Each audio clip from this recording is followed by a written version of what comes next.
Hello दोस्तों, मैं हूं आपका दोस्त आर्यन और मैं लेकर आ गया हूं एक बहुत ही खूबसूरत और दिल को छू जाने वाली कहानी छोटी है लेकिन आपके दिल को छू जिएगी, क्योंकि इस कहानी में गहराई बहुत है। ये कहानी है आरोही और एक गुड़िया की, जो एक छोटी लड़की ऊपर लिखी हुए है। एक दिन की बात है, आरोही सुबह पार्क में टहलते हुए जा रही थी, तभी उसे एक रोती हुई बच्ची मिली। आरोही ने उससे रोने का कारण पूछा तो लड़की ने बताया कि वह जिस गुड़िया से खेल रही थी वह इसी पार्क में कहीं खो गई है। आरोही ने उस बच्ची को उसकी गुड़िया ढूंढ लाने का आश्वासन दिया, जिससे वह बच्ची चुप हो गई। आरोही ने गुड़िया ढूंढने के लिए समय मांगी और फिर दूसरे दिन गुड़िया लाने का वादा करके वहां से चली गई, पर गुड़िया न तो आरोही को मिली और न ही उस बच्ची को। आरोही ने गुड़िया की तरफ से एक काल्पनिक पत्र उस बच्ची को लिखी और जब वह बच्ची पार्क में गुड़िया पाने की आशा में आई तो आरोही ने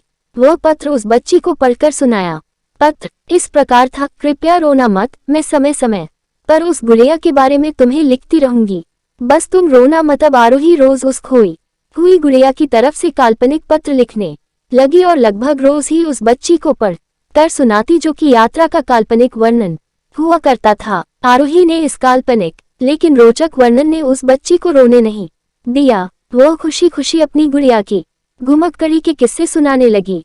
अब वह खुश रहने लगी। एक दिन जब काफी कहानियां हो गई तो आरोही ने एक दूसरे गुड़िया उस बच्ची को लाकर दी। जाहिर है वो गुड़िया बदली हुई थी। उस बच्ची को अपनी खोई हुई पुरानी गुड़िया जैसे नई लगी तो वह आरोही की ओर देखने लगी। आरोही अनजान बनते हुए गुड़िया में चिपकी एक चिट को निकाल कर पढ़ने लगी। उसमें लिखा हुआ था, यह मैं ही हूँ, तुम्हारी वाली गुड़िया जो पार्क में खो गई थी। दुनिया भर की लंबी यात्रा की वजह से मैं थोड़ी बदल गई हूँ। बच्ची को इस गुड़िया और आरोही पर विश्वास हो गया। वह गुड़िया लेकर घर चली गई। वर्षों बाद जब वह बच्ची बड़ी हो गई तो एक दिन वह अपनी अलमारी में कुछ ढूंढ रही थी तो उसका ध्यान उसी गुड़िया पर गया जो आरोही ने उसे दी थी।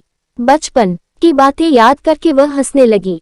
उसे सब समझ आ चुका था कि आरोही ने कैसे उसका मन रखा। उसे उस गुड़िया पर फिर प्यार आने लगा। वह उसे बड़े गौर से देखने लगी। तभी उसकी नजर गुड़िया की फ्रॉक की आस्तीन में छुपे एक छोटे से पत्र पे गई। उसने बड़ी व्याकुलता से वह पत्र निकाला और पढ़ने लगी। पत्र में संक्षेप में ये लिखा हुआ था, हर वह चीज जिससे तुम प्यार करती हो कभी न कभी तुमसे खो जाएगी, और जो तुम्हारे पास होगी वही तुम्हारे लिए सच्चे रूप में बनी होंगी। रूप भले ही भिन्न होगा पर प्यार एकदम खालिस होगा।